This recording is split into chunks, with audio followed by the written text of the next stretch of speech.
Magandang umaga! Kumusta po? Narito po ulit ang update natin para sa lagay ng ating panahon.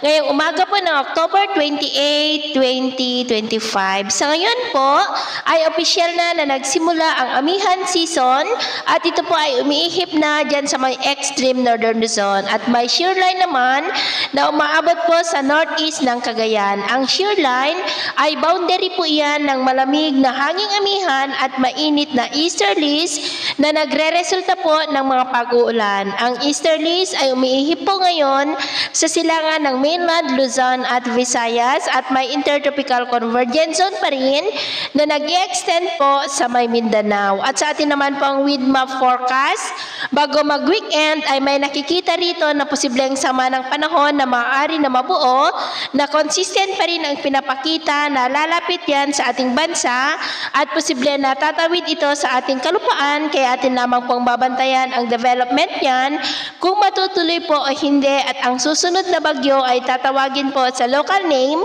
na Bagyong Tino at ito ang pinapakita ng forecast model natin pong ginagamit hanggang po sa susunod na 2 linggo.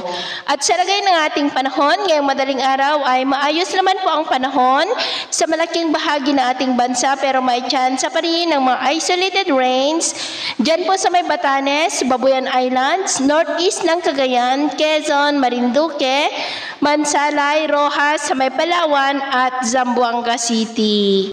At mamaya po ay sisikat naman ang araw sa malaking bahagi ng ating bansa, pero may chance pa rin ng maulap na kalangitan with isolated rains, lalo na po dyan sa may Batanes, Babuyan Islands, Oriental Mindoro, Romblon, Masbate, Palawan, Capiz, Eastern Samar, Catbalogan, Baybay, Tagbilaran, Sipalay, Caguait, sa may Surigao del Sur, Davao City, Siocon, Sibuco, Zamboanga City, Basilan, Holosulu, Tawi-Tawi at Sarangani. At mamayang hapon, mas maraming lugar ulit ang makakaranas ng mas maulap na kalangitan with isolated rains.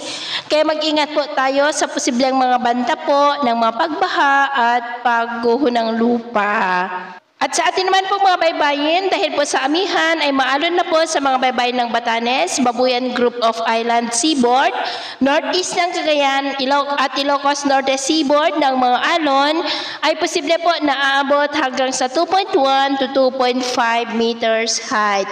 Kaya hanggat maaari po ay iwasan na muna natin ang papalaot dyan sa mga may kulay pula para po mas makaiwas sa mga sakunang pangkaragatan.